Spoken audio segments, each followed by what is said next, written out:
Well, we're talking about eating yams or sweet potatoes. It's the perfect way to get some nutritious vegetables into your diet this fall and winter. We've got a delicious way to do that right now. Viking Culinary Arts Center chef Steve Vidalski is here now with a fabulous recipe for sweet potato bisque, which sounds neat. I've never made a bisque. You know, bisque is one of those things. It has that title and that term that immediately it makes it more expensive on a restaurant menu. Exactly. It is ridiculously easy, though. Okay. And a little story about this one, too. You can use anything. Butternut squash, sweet potato. Once you have this basic technique down, you're good to go for about 800 soups from here forth. If you can puree it, you can call it a bisque. Okay. What I've got going here is sort of the base of the flavor of any good soup. Okay. A little mirepoix action, some celery and some carrots. Sauteing just a little extra virgin olive oil. I'm going to dump in some onions to that mix, gets a little bit of sweetness going here. Important thing about this, we were actually chatting a little bit earlier about, you know, we're going to get ready to use what's called an immersion blender, one of these stick blenders that you see here. Salt, which I am a salt geek, Meryl. I will admit to this. I have a fascination with salt. In my pantry, I've got about 10. Just how I am. Are you don't serious? have to. I do. I do. This is a really cool salt made by this company called Redmond.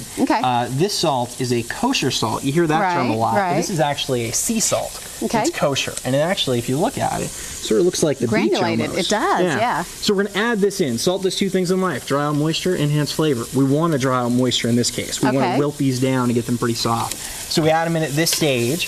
Let them start to wilt down a little bit. I've cheated ahead here. So we've sauteed these for about 4 or 5 minutes. Until they get translucent. You can see through them a little bit. Also, we're going to add in, this is the stage where you can puree to your heart's content.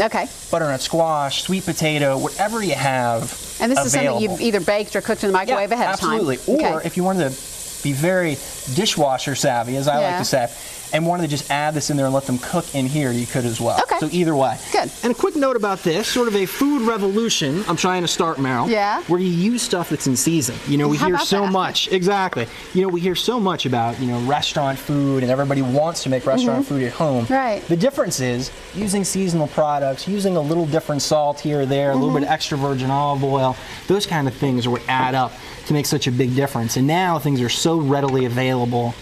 It's a really good thing to be able to get into there, and it doesn't cost you an arm and a leg either. So we're going to get these going. You can already see I've cooked these guys down a little bit. So now, once we've got this step going, if you would, we've got a little bit of chicken broth there, or chicken stock. Do you want the whole thing?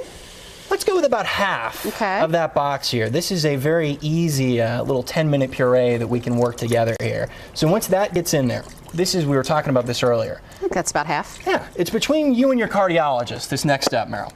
This Saturday, we're getting ready to do at the mall at Green Hills a really healthy cooking demonstration. And I mentioned to you, I'd like to have this moment where I can decide which direction am I going to go. Am I going to go heavy cream? Maybe not. Am I going to go skim milk? Absolutely. So if you want to leave out heavy cream and add some skim milk, go with the skim milk if you don't care. If you're working out 7 or 8 times a day and you feel like you need to treat yourself every once in a while, a little heavy cream in there wouldn't be a bad thing. I'm just using whole milk here. Is that about enough? Just enough to cover it. Yep, that's it. Great. So now, this guy becomes friendly with us, and one thing about this, quick safety note. This is a bad idea. Into the liquid, start it when then it's on. in there. I got you.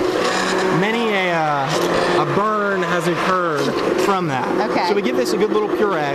Nice thing about soups, the longer you let them sit, the more flavorful they are, obviously. But when you're ready to go, this will be ready to go. So don't feel like you're going to be a slave to the clock here.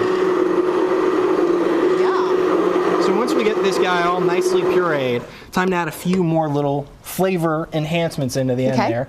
Big fan again. I like trying to use fresh, natural stuff. It'll always help. I'm actually going to be very labor intensive here and grate some fresh cinnamon into here with a micro. And while you do that, because I don't want us to run out of time, I want to tell you, you can find this on our website at newschannel5.com. It's recipe number 3713. And the classes that Steve mentioned, you'll want to take advantage of these. They're December 3rd at 11 a.m. and 1 p.m. at the mall at Green Hills, and you can sample all the food that they're making, which sounds great. If you'd like more information, you can call 284-MD4U or visit BaptistHospital.com. And I know this bisque is going to be fabulous. There's also a little topping, and all of that is going to be on our website at newschannel5.com. Steve, thanks so much. Thank you, Meryl. Appreciate it.